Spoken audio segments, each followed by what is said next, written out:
Good morning, I'm Clinton Griffiths. Corn and soybean markets seeing a big boost in last week after USDA released its final estimates for the 2024 crop.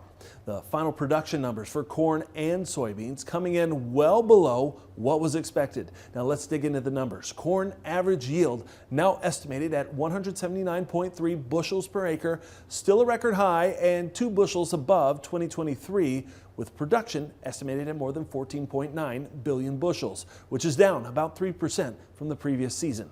Now for soybeans, yield came in at 50.7 bushels per acre. That's up just slightly from 2023. Production totaling 4.37 billion bushels, up 5% from a year ago. And those smaller crops leading to smaller ending stocks. These are also below what the trade was expecting. Corn at 1.5 billion bushels, down 198 million. Soybeans at 380 million bushels, down 90 million. And wheat at 798 million, which is actually up 3 billion, which is also up 15% from 2023. Ag Day's Michelle Rook joins me. And Michelle, what stood out most to you in these reports? Clinton, USDA's January reports were a game changer for soybeans, but even more so for the corn market. In the final crop production summary, USDA slashed yield, production, and ending stocks for both crops well below previous reports and below expectations. The key now is, what will it mean for prices? USDA shocked the market by lowering corn yield nearly 4 bushels per acre and production by 275 million bushels with dryness late season and at harvest. With just a 25 million bushel drop in demand, the agency also cut ending stocks by nearly 200 million to 1.54 billion bushels, which is a game changer. The market had very clearly been discounting some friendly numbers ahead of the report, but this report was more friendly than just about anybody had expected. They took the corn yield from 183.1 nationally for last year down to 179.3. They did adjust harvested acreage a little bit, but the end result was a crop size that was 276 million bushels smaller than what they had previously reported. Demand has also been strong for corn and supportive to prices. However, analysts say reaching $5 corn may be difficult as the market will be limited by farmers selling, talk of higher acres, plus the soybean market and chart resistance. The market went right down to the technical downtrend line and stalled out.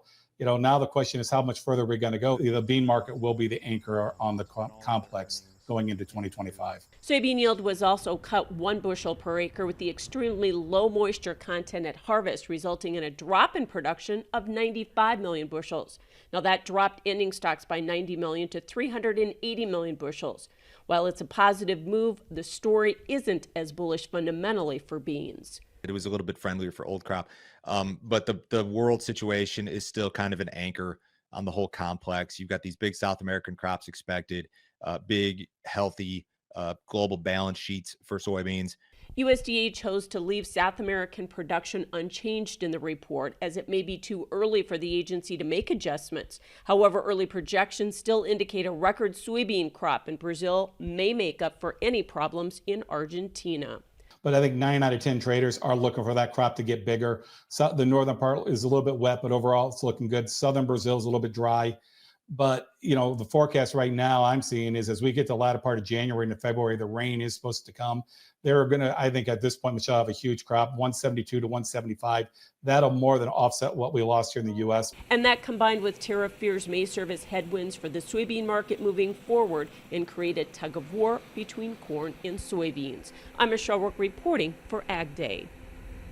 All right, thanks, Michelle. And a quick update on the cotton crop. USDA estimating 14.4 million 480-pound bales in 2024. Now that's up a whopping 19% over 2023, but the yield is estimated at 836 pounds per acre, and that's down about 63 pounds from a year ago. Harvested area at 8.3 million acres is up 28% over 2023. We have much more about all of these reports over at agweb.com, and Michelle will have more on the impact to the market coming up.